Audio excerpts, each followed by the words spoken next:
Et si tu n'avais rien à prouver aujourd'hui? Et si tu avais le droit de faire quelque chose qui ne sert à rien, à part te faire du bien?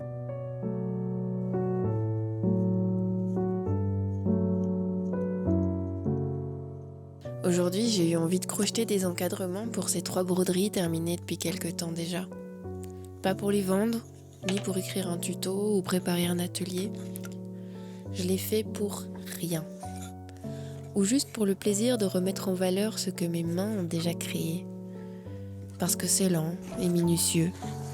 Parce que j'aime sentir le fil glisser entre mes doigts et voir quelque chose apparaître sous mes mains, même si je ne sais pas encore où ça ira.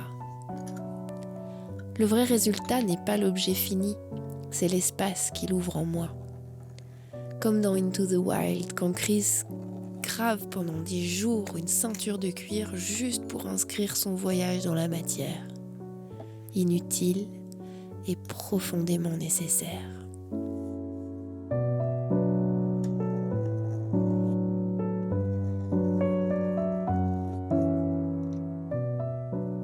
Faire sans vraie raison, sans but, sans rentabilité. Juste pour le plaisir de faire, parce que ça te ramène au corps, parce que ça apaise, parce que ça fait du bien. Prendre le temps pour rien. Rien de mesurable, rien de monnayable, rien de productif. Ces moments sont rares et on culpabiliserait presque de se les accorder. Et pourtant, n'est-ce pas là la base de notre expérience humaine ? C'est de cela dont j'aimerais te parler aujourd'hui, pendant que mes mains s'affairent lentement sous tes yeux à la confection de ces cadres.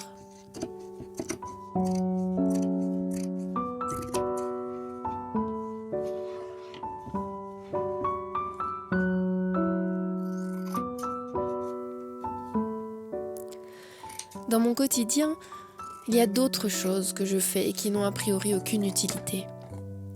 Je pense par exemple à ces moments à la Amélie Poulain quand elle plonge la main dans un sac de grains, fait craquer la croûte d'une crème brûlée et lance des ricochets sur le canal Saint-Martin.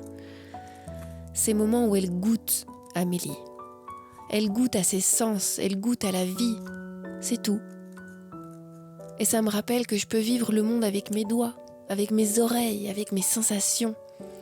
Expérimenter sans chercher aucune forme d'utilité.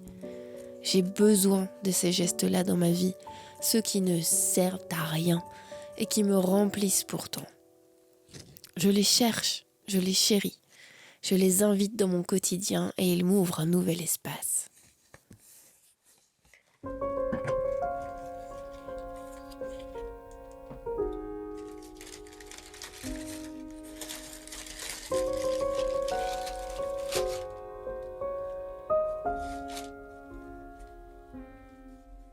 Le matin, à l'heure de déposer les enfants, je passe à côté du rosier en bas de chez moi et je m'accorde le luxe de ralentir pour sentir l'odeur de ces fleurs toutes fraîches, encore perlées de rosée.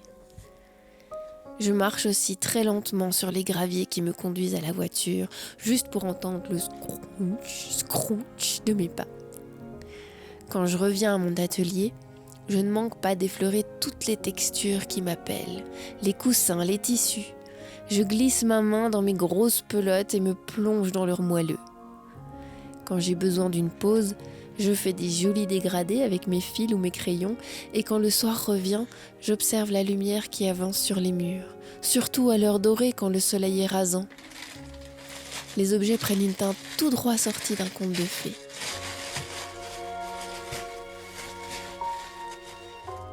Le week-end, quand je joue avec les enfants, je prends aussi un malin plaisir à leur proposer des jeux sensoriels avec du riz, des pois chiches ou des lentilles, parce que la vérité, c'est que ça m'éclate autant qu'eux. Si ce n'est pas dans tes habitudes, je t'invite à essayer, maintenant, tout de suite. Laisse ta main s'attarder sur une matière, prête attention aux petits bruits qui passent habituellement inaperçus, respire l'odeur du papier et mange un carré de chocolat les yeux fermés. Ces gestes ont un point commun, ils ramènent dans le corps. Et c'est souvent là que les voix s'éteignent. Ça ne sert à rien, tu perds ton temps, tu ferais mieux de faire quelque chose d'utile, de gagner de l'argent, d'être avec les enfants, c'est égoïste, c'est paresseux. Ces voix qui se déguisent en bon sens, mais qui ne sont en réalité que la progéniture de l'école du rendement. Ces voix qui oublient l'essentiel, l'espace ouvert par ces gestes apparemment anodins. Une sensation nette de place, la présence qui revient.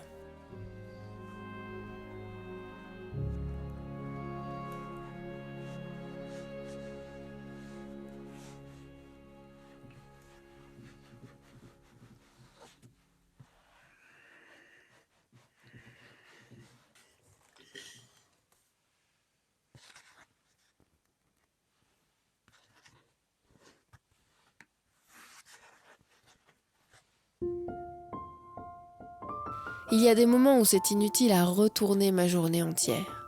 Après la création des petites dames, par exemple, j'étais complètement bloquée. Repartir sur un nouveau terrain me semblait presque impossible. Alors, j'ai pris une demi-journée pour toute autre chose.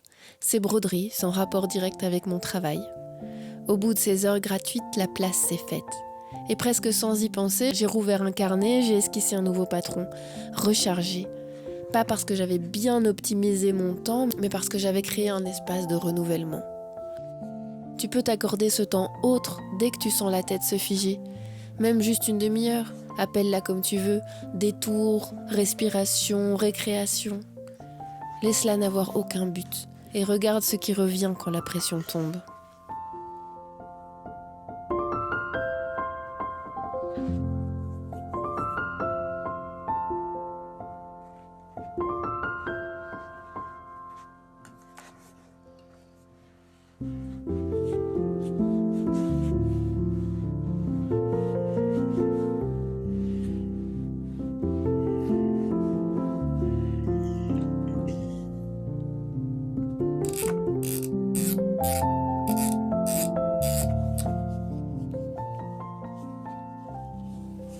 Moi, par exemple, j'ai ma bulle du matin. Ma bulle, elle n'ajoute rien à la to-do list. C'est un espace sacré que je prends seule tous les matins.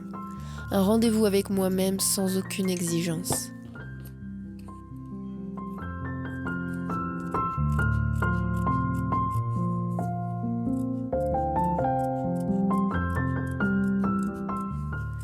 En pratique, c'est assez simple. On se relaie avec mon compagnon pour s'occuper des enfants dès qu'ils sont réveillés. Comme ça, on a chacun un temps pour nous. Du coup, la durée de cette bulle varie beaucoup d'un jour à l'autre, entre 10 minutes et 1 heure à peu près, mais ça n'a pas beaucoup d'importance. Ce qui compte, c'est sa présence fixe et rassurante. Tous les matins, je sais qu'un espace de rien m'attend, et ça change tout.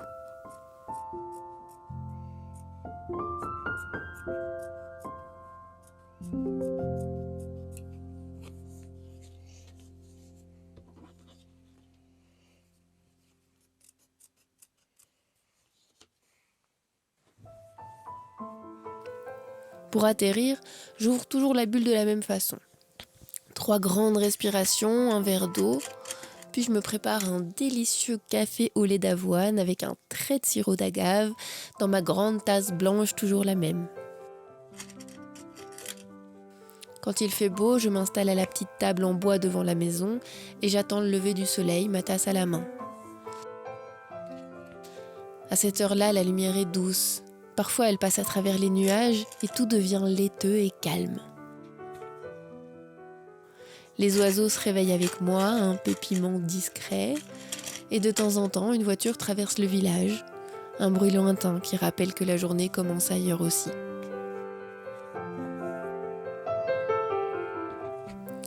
Quand la météo est moins clémente, c'est à l'intérieur, devant la grande fenêtre de mon atelier, que je m'installe pour déguster mon petit réconfort liquide, en écoutant la pluie tomber sur le toit et en savourant la joie d'être au chaud et au sec.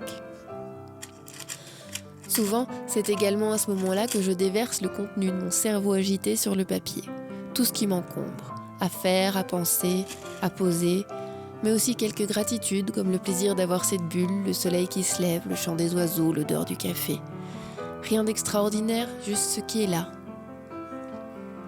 Si j'ai encore le temps, je vais respirer l'air frais, pieds nus dans l'herbe, même juste quelques secondes. Pendant la bulle, le téléphone reste un minuteur. Écran noir, il ne décide de rien. Parfois, je mets un fond de musique instrumentale tout doux, mais souvent, je préfère le silence. Enfin, je clôt toujours la bulle en prenant le temps de me brosser le visage avec une petite brosse en poil d'agave. Un geste qui finit de me réveiller sans me brusquer. Puis quelques gouttes d'huile d'amande douce entre les paumes et parfois une goutte de cannelle sur chaque manche. Et je peux attaquer ma journée sereine et rechargée.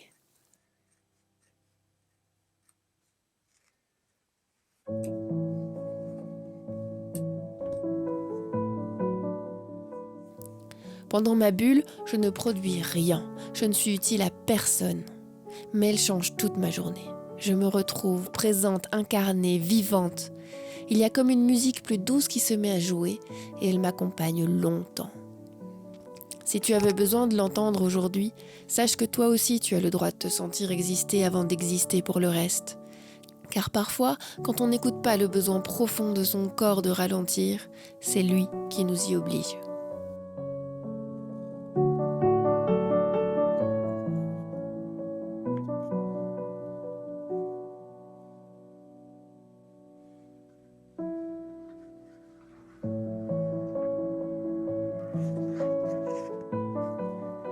Au printemps dernier, alors que tout s'éveillait, moi pas. Suite à ma grossesse, j'ai eu quelques petits problèmes de santé qui m'ont amené une anémie sévère. Alors pendant l'hiver, j'étais déjà au repos et je l'acceptais sans problème, mais quand la lumière est revenue, les oiseaux ont recommencé à chanter et les fleurs à pousser. Quand normalement l'énergie remonte, la mienne n'est pas revenue. Et en plein chantier pour me réinventer professionnellement et passer d'Aouka à Aouka Mama, remonter un site internet, créer ma chaîne YouTube, designer des nouveaux patrons, tout remettre à plat, je me réveillais tous les matins déjà épuisée. Comme s'il était encore 2 heures du matin.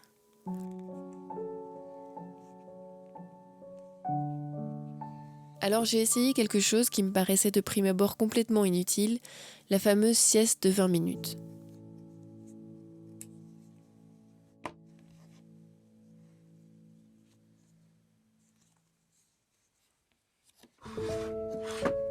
J'étais persuadée que ça ne marcherait pas avec moi parce qu'il me faut souvent plus que 20 minutes rien que pour m'endormir. Mais j'ai quand même testé une semaine. Tous les jours à 13h après avoir mangé, les enfants à l'école, chez la nounou ou à la sieste eux aussi, je vais au lit.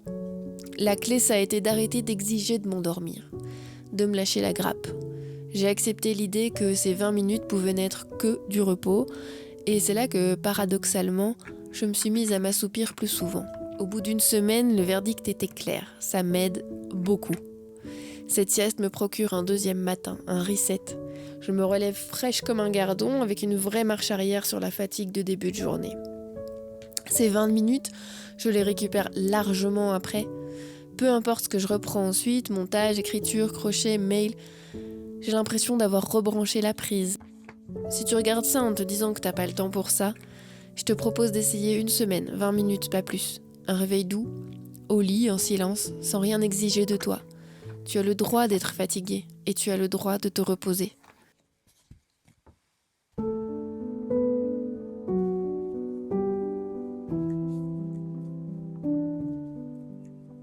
Quand l'énergie revient un peu, naturellement, on a de nouveau envie de bouger. Alors parfois, je danse.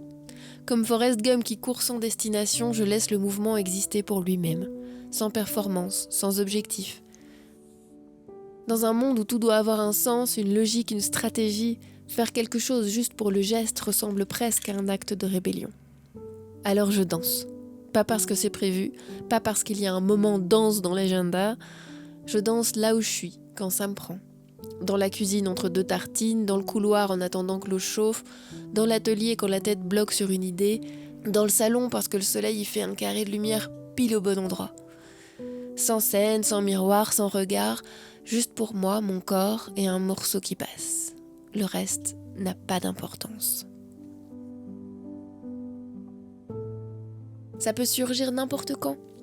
Il y a les jours où la musique me tombe dessus à l'improviste, un morceau qui démarre et me happe, et les jours où c'est mon corps qui m'appelle à l'aide. Quand je me sens raide, verrouillée, quand tout a été assis, trop penché sur un écran, je mets un morceau exprès pour me défiger. Comme je n'aime pas le sport pour le sport, la danse c'est mon raccourci rigolo. Tu bouges, tu respires et ça fait du bien, point. Souvent, les volets sont mi-clos, juste pour me savoir à l'abri. Je danse pour moi, pas pour faire joli. Je n'ai rien à prouver. Je peux tenter un geste et le laisser mourir si ça sonne faux, recommencer, sauter en petit cabri si ça me chante. M'arrêter net si une idée me traverse. C'est un espace sans témoin, où la forme n'a aucune obligation. Le beau n'est pas invité, la liberté, si.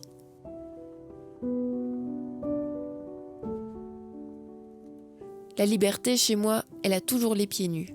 Pieds nus sur le parquet, sur le carrelage, sur un tapis moelleux. Pieds nus qui cherchent l'appui, qui sentent si le sol est frais, s'il grince, s'il glisse.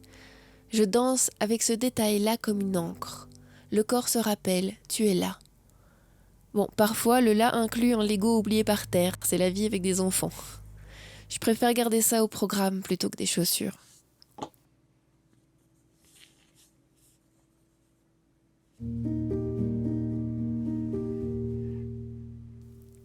La musique, elle dépend de l'humeur. Si je suis très fatiguée ou que tout tire, je choisis une instrumentale qui me berce.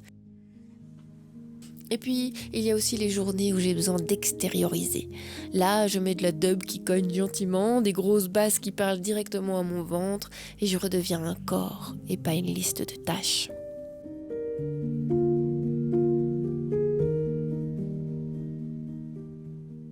Juste après, je coupe la musique et je retourne à ce que j'étais en train de faire. C'est une parenthèse qui ne demande pas de conclusion. On pourrait croire que, parce que la danse m'aide à me sentir mieux, c'est utile, finalement. Mais ce n'est pas le contrat. Je crois que la magie opère parce que je ne lui demande rien. Je ne lui demande pas de me soigner, pas de me motiver, pas de me transformer. Je lui offre un morceau de temps, et elle en fait ce qu'elle veut. Certains jours, c'est surtout un déverrouillage du dos, d'autres, c'est une porte vers le rire, d'autres encore, c'est juste une respiration. Tout me va. Laisser l'inutile faire son travail, c'est une confiance. Je sais que pour certaines, la danse est liée au regard des autres, ce qu'on a appris petite, ce qu'on a entendu, les injonctions, la honte. Je connais la tentation de se juger avant même d'avoir commencé, de commenter mentalement « t'as l'air ridicule ». C'est aussi pour ça que je ferme à moitié les volets.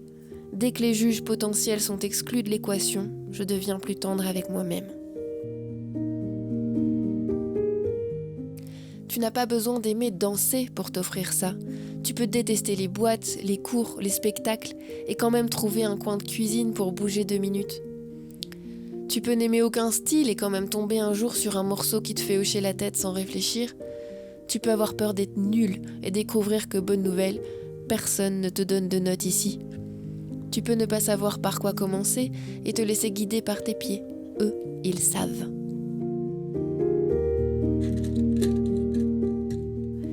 Si tu as besoin d'un mode d'emploi, prends-le comme ça. Mets un morceau, pieds nus si tu peux, commence par respirer. Laisse venir un micro-mouvement, même ridicule, un balancement de tête, une épaule qui descend, un genou qui se plie. N'essaye pas de faire quelque chose, laisse quelque chose se faire. Si tu te sens gêné, ferme un peu les volets, baisse la lumière, tu n'as rien à réussir. C'est une invitation à un geste simple et gratuit au milieu de ta vraie vie. Si tu en as besoin, je te la donne, tu as la permission. Tu peux t'accorder une minute qui ne produit rien. Une minute pour habiter ton corps, pour le retrouver, pour lui dire « je suis là ». Une minute pour laisser un morceau te traverser, pour te raccorder à quelque chose de simple et de vrai. Une minute qui ne t'éloigne pas de ta vie mais t'y ramène. Commence petit, commence mal, tu verras. Le monde n'aura pas changé, toi un peu. Et c'est largement suffisant.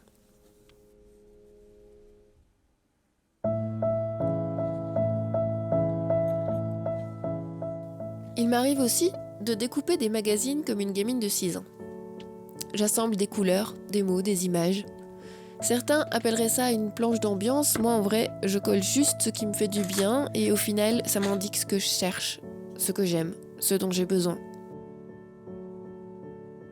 Je fais ça sur mon lit, souvent pendant ma bulle. Je m'installe avec quelques vieux magazines, une feuille de papier craft, un bâton de colle. Parfois des ciseaux, parfois pas, parce que j'aime bien aussi le bruit du papier qui cède sous les doigts et l'irrégularité des bords déchirés. commence par récolter, je feuillette le magazine et je prends tout ce qui me parle. Images, petits bouts de texte, citations perdues au milieu d'une page, une couleur, une texture. Parfois j'ai une question qui me travaille, qui ne trouve pas de réponse, alors je cherche sans chercher. Je laisse les images faire le tri à ma place. Parfois je n'ai aucune question, j'ai juste envie de contact avec le papier. Quand j'ai assez récolté, je dispose tout ça sur le craft, et puis je colle tranquillement. Ce qui ne sert pas, je le garde dans un petit classeur, comme un stock de mots, d'images et de textures pour la prochaine fois. C'est un jeu tactile. J'ai 6 ans et je peux coller de travers. Je peux arracher au lieu de couper net, je peux superposer trop, je peux m'arrêter au milieu, avoir des traces de colle sur les doigts. On se dit souvent « je suis plus une gamine » comme si c'était une raison de se freiner. Mais en vrai, on l'est encore tout un petit peu, au fond. Et c'est précieux.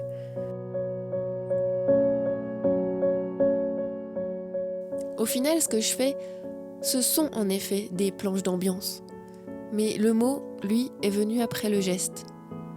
C'est bien plus un jeu qu'un outil de travail. Même si, bien plus tard, j'ai vu dans le livre Créer ses propres modèles d'amigurumi au crochet de mes copines Liz and Stitch et Kakoti, l'idée de faire des planches d'ambiance avant de créer un amigurumi. J'ai trouvé ça chouette, parce que ça fait entrer tout de suite dans la création par la texture, par la main, mais pas par la tête. Je le ferai pas à chaque fois, mais quand je sens que ça tourne en rond, que j'arrive pas à voir un personnage, une ambiance, un accessoire, le collage me remet au bon endroit. La majorité du temps, ces petits collages, je les fais quand même sans but utile. Ils n'ont pas de durée, pas de fréquence, je les fais quand ça vient. Le temps que ça me fait plaisir. Parfois c'est 10 minutes, parfois j'y reviens 3 fois dans la journée, parfois j'y touche pas pendant des semaines. Je ne le montre pas non plus, ou vraiment très rarement. C'est à moi. Il m'arrive d'accrocher une planche près de mon bureau quand elle m'a vraiment parlé, comme un petit phare discret. Et puis d'autres fois, je la range, ou je la jette. Tout est permis. Souvent, je la laisse, la planche, vivre un peu. Je la commente pas tout de suite. Elle reste face visible quelques heures ou quelques jours, puis je la retourne et j'écris au dos ce qu'elle m'a apporté. Alors je te propose ça aussi. Accorde-toi la permission. La permission de choisir une page parce qu'elle te fait quelque chose sans expliquer pourquoi. La permission de déchirer avec les mains, de changer d'avis, de laisser un truc blanc, de coller un mot trop grand, de ne pas savoir ce que tu es en train de faire. La permission de ne rien montrer quand c'est fini. La permission de jeter. La permission au sens large de faire des choses qui ne servent à rien mais qui te font du bien. Si tu as besoin d'un feu vert, le voilà. Vas-y, fais mal, fais simple, fais vrai.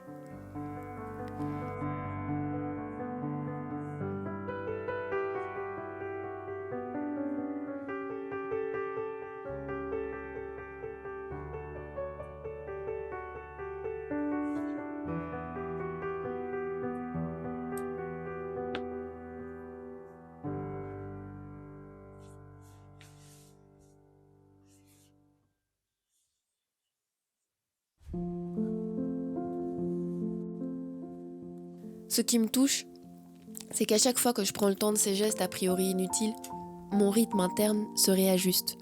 Il devient plus naturel, moins contraint. Comme si mon corps savait exactement ce qu'il lui fallait, même quand moi je l'avais oublié. Je crois qu'on sous-estime à quel point ces actions simples nous maintiennent à flot. Dans une vie où tout doit avoir un but, un rendement, un impact, où chaque chose se mesure en likes, en euros, en résultats, il faut du courage pour dire « je fais ça juste pour le plaisir ». Trouver le temps qu'on n'a pas. Lutter contre la sensation de le perdre égoïstement. Car la vérité, c'est que ces moments-là sont loin d'être des pertes de temps. Ce sont des retrouvailles avec ce qu'on aime, avec ce qui nous apaise, avec notre moi profond. Ces retrouvailles te permettent de repartir ressourcée, pleine d'énergie, d'envie, de motivation renouvelée, et de rayonner tout ça autour de toi. Alors oui, je danse seule, je colle des petits bouts de papier, je dors 20 minutes en pleine journée, je crochette des cadres à des broderies déjà terminées. Je prends le temps de boire un café au soleil à l'heure de la course du matin, même si 1000 choses attendent. Et je pense que c'est peut-être ça au fond, prendre soin de soi. Continuer à faire des choses qui ne servent à rien, juste parce qu'elles nous font du bien.